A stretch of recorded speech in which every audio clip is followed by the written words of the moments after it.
신명기 10장 14절 하늘과 모든 하늘과 땅과 그 위의 만물은 본래 내 하나님 여호와께 속한 것이로되 여호와께서 오직 내 조상들을 기뻐하시고 그들을 사랑하사 그들의 후손인 너희를 만민 중에서 택하셨음이 오늘과 같으니라. 그러므로 너희는 마음의 할례를 행하고 다시는 목을 곧게 하지 말라. 너희의 하나님 여호와는 신 가운데 신이시며 주 가운데 주시요 크고 능하시며 두려우신 하나님이시라. 사람을 외모로 보지 아니하시며 뇌물을 받지 아니하시고 고아와 과부를 위하여 정의를 행하시며 나그네를 사랑하여 그에게 떡과 옷을 주시나니 너희는 나그네를 사랑하라. 전에도 너희도 애굽 땅에서 나그네 되었음이라. 아멘. 신명기는 다시 반복하여라는 의미로 모세가 이제 이스라엘 다음 세대들, 출애굽 다음 세대들을 모아놓고 고별 설교한 말씀입니다. 모세가 4번에 걸쳐서 고별 설교를 했는데 오늘 우리가 읽은 신명기 10장은 그 중에 2번째 설교 내용입니다. 이스라엘 백성들에게 하나님께서 어떻게 출애굽한 그 백성들이 이제 그 다음 세대들이 가나안 땅, 젖과 꿀이 흐르는 땅에 들어가면 어떻게 무엇을 하며 살아야 될지 그 삶의 지침들을 조목조목 이야기해 주고 있습니다. 오늘 우리는 신명기 10장 이제 그 14절부터 읽었습니다. 첫 번째, 하나님은 하늘과 하늘에 속한 모든 것과 땅과 땅에 속한 모든 것들의 이제 주인이다. 그런 이야기를 하면서 내가 너희들을 내 조상들처럼 너희들을 선택해서 이제 자녀 삼고 그리고 젖과 꿀이 흐르는 땅, 그 땅을 내가 너희들에게 기업으로 준 하나님이다. 이렇게 이야기하면서 너희는 마음의 할례를 행하고 목을 곧게 하지 말아라. 그런 이야기를 합니다. 여기서 우리가 2가지를 알 수 있습니다. 하나님이 이 세상 만물의 주인이라는 사실입니다. 그 말씀은 오늘날도 동일합니다. 이 세상 창조하신 하나님께서 주인이시고 그리고 우리는 하나님의 것을 이제 잠시 맡아서 관리하는 청지기입니다. 하나님이 마음에 든 청지기에게 많은 것을 맡기실 것이고 그렇지 않은 청지기에게는 적은 것을 맡겨주실 것입니다. 우리가 갖고 있는 물질도 우리가 갖고 있는 시간도 우리가 향유하는 모든 것들 사실 내가 돈을 벌고 내가 쓰는 것 같지만 하나님의 것을 잠시 맡아서 사용하는 청지기에 불과합니다.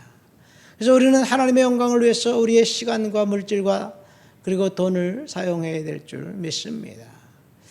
다시 말해서 우리가 쓰고 있는 향유하고 있는 모든 것들이 하나님께서 허락해 주신 것이라면 우리가 지금 갖고 싶지만 갖고 있지 않은 것들, 그래서 하나님 앞에 기도하는 것들, 그것은 다른 사람의 것이 아니라 하나님의 것이기 때문에 꼭 필요할 때 하나님이 저와 여러분들에게 공급해 주신다는 그런 약속도 함께 들어 있습니다.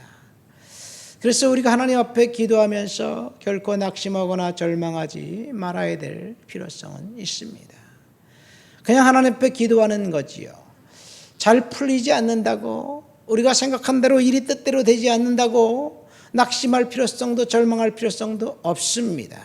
그저 하나님 앞에 나와서 하나님 공급해 주십시오. 하나님 은혜 주십시오. 하나님 허락해 주실 줄 믿습니다.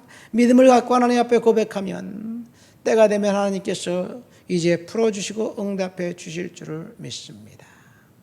그래서 결코 낙망하거나 절망하지 마십시오. 하나님 앞에 감사하며 믿음으로 사시기를 예수님의 이름으로 축원드립니다. 우리들에게 하나님께서 말씀하신 것이 뭔가요? 마음의 할례를 행하라. 목을 곧게 하지 말아라. 이 말씀은 책망인가 동시에 이제 격려의 말씀이기도 합니다. 누구를 책망한 것입니까? 출애굽 1세대들, 그들이 하나님의 능력을 맛보고 기적을 맛보고 하나님의 살아계신 것을 맛봤지만 결국 그들은 하나님을 원망하고 하나님을 믿지 않았습니다. 불신했습니다. 금송아지 사건을 비롯해서 이 물이 없다고 원망하고 또 계속해서 원망하고 그리고 절망할 때 하나님께서 결국 그들을 광야에서 다 죽을 수밖에 없도록 만들어 놓고 그 다음에 이제 다음 세대들을 젖과 꿀이 흐르는 땅에 허락하셨어요. 원래 출애굽한 지 40일이면 도착할 수 있는 그 땅이었는데 이스라엘 백성들이 그 40일 동안 하나님 앞에 친절하게 믿음을 갖고 애굽에서 탈출해 주신 시켜주신 하나님께 감사하면서 하나님, 이제 하나님께서 무엇을 하실 것인가요? 우리가 기대하면서 주님 앞에 서 있겠습니다. 그런 삶의 태도를 갖고 있다면 그들은 결국 젖과 꿀이 흐르는 땅에 들어갈 수 있었을 텐데 그 40일을 못 참고 원망하고 낙심하고 절망하고 그리고 서로 미워하고 믿지 못하다가 광야에서 죽을 수밖에 없었다는 사실, 그 사실을 상기시키면서 너희가 애굽 땅에 가나안 땅에 들어갔을 때는 결코 그런 삶을 살지 말라는 이야기입니다. 왜 그렇습니까? 가나안 땅에는 그 광야에 있을 때보다 더 환경은 살 수 있는 환경은 좋지만 사실 상황은 더 나빠요. 가나안 거주민들, 그들이 믿고 있는 신앙과 그들이 갖고 있는 문화, 그들의 그 습관, 이런 것들에 이제 이 마음을 빼앗겨서 하나님을 떠날 수밖에 없을 것 같은 그런 생각. 그래서 하나님은 다시 마음의 할례를 행하고 결코 곁을 돌아다보지 말고 하나님 앞에 믿음으로 살라는 이야기입니다. 이스라엘 출애굽 2세대들은 분명하게 마음의 할례를 행하고 목을 곧게 하지 말아야만 했습니다. 이 말씀은 그들에게 주신 명령이 아니라 오늘 우리에게 주신 명령이라는 사실, 이 사실 또한 믿으시기를 예수님의 이름으로 축원드립니다. 어느덧 우리들이 모르는 사이에 우리가 차별금지법을 그렇게 반대하고 이 법안을 통과시키지 못했지만 이미 학교에는 어린 아이들은 동성애에 대해서 어떻게 해야 되는지 성교육 시간에 가르칠 수밖에 없는 그런 상황이 되어버렸어요. 우리의 다음 세대들, 우리 어린아이들은, 우리 자녀 세대들은 우리가 생각하는 것과 다른 환경에서 지금 교육을 받고 있어요. 이미 그렇게 되었어요. 전한길 씨가 그 이야기하면서 황현필 씨가 저 사람은 이 6.25는 미국이 조작하고 각본을 썼고 시나리오를 썼고 그래서 생긴 전쟁이다 이렇게 이야기해서 깜짝 놀랐는데 이 역사 학계의 국사 교사들의 80%가 다 그런 교육을 받은 영향을 받은 사람들이 선생이에요. 그래서 우리 아이들은 그렇게 배우고 있어요. 아이들이 우리가 알고 있는 상식을 이야기하면 깜짝 놀라요. 진짜 그래요? 선생님? 그렇게 얘기해요. 아내가 보육원에 있을 때 아이들이 초등학교 다니는 아이들하고 그런 얘기를 상담하다 보니까 그런 얘기들을 아이들한테 듣게 된 거예요. 여러분, 그냥 넋놓고 있다가 우리 아이들 다음 세대들은 이미 어쩌면 사탄의 새끼가 되어버렸는지도 모르겠어요. 정말 우리는 정신을 가다듬고 믿음 안에 바로 서 있어야 될 줄 믿습니다. 그래서 목을 곧게 하지 말고 마음의 할례를 행하고, 그 말은 주님 앞에 믿음을 갖고 서 있으라는 이야기예요. 두 번째, 젖과 꿀이 흐르는 땅에 갔을 때 하나님이 이스라엘 백성들을 통해서 모세에게 주신 말씀, 하나님은 사람을 외모로 취하지 않는다, 그런 말씀을 하면서 뇌물을 받지 않는다, 그런 이야기를 합니다. 너희도 가나안 땅에 들어가면 외모로 사람을 취하지 말아라. 뇌물을 받음으로써 그 정치를 혼란하게 만들지 말고 분별력을 상실하지 말아라, 그런 말씀입니다. 이 뇌물 문제를 여기에 모세가 끼워 넣었어요. 왜 그러냐? 그것이 아마 일상이었기 때문에 그런 것 같습니다. 우리 사극을 보면 그 감옥에 지키는 간수에게 들어가서 면회를 하면 꼭 돈을 줘야 되잖아요. 이게 뇌물의 일상이었어요, 사실. 촌지가 일상이었어요. 학교의 선생님한테 봉투 주는 것이 일상이었어요. 그런데 요즘은 그런 것들이 많이 사라졌는데, 모세가 이스라엘 백성들에게 그렇게 하지 말라는 이야기입니다.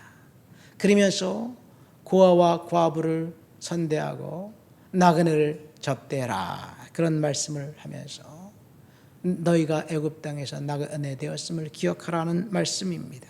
여러분, 이것이 이스라엘 백성들 다음 세대들이 젖과 꿀이 흐르는 땅 가나안 땅에 들어가서 살 때 적용해야 될 그런 삶의 모습들입니다. 이것이 저와 여러분들이 오늘 우리 앞에 우리가 믿음으로 살아갈 때 적용해야 될 삶의 모습입니다. 하나님 앞에서 경건하고 거룩함을 날마다 유지하며 살라는 명령이에요. 이 말씀은 거룩의 명령입니다. 우리가 살고 있는 이 땅, 이 세상은 사람들을 외모로 취하고 외모로 판단하고 외모로 평가해서 적당히 무시하고 아나무인격으로 자기보다 못하다고 생각하는 사람들을 대합니다. 자기보다 좀 나은 사람, 그래서 빌붙어 있어야 될 사람 같으면 열심히 아부를 해댑니다. 정치인들만 우리 아버지 아닙니까? 그러면서 아부하는 게 아니에요.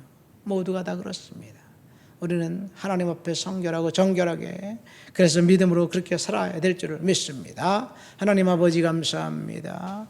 모세를 통해서 출애굽 다음 세대들에게 주신 하나님 말씀처럼 마음의 할례를 행하고 목을 곧게 하지 말라는 그 금지 명령을 우리가 마음판에 새기고 오늘도 성결하고 거룩하고 정결하게 살아갈 수 있는 하나님의 자녀 삼아 주시옵소서. 예수님 이름으로 기도합니다. 아멘.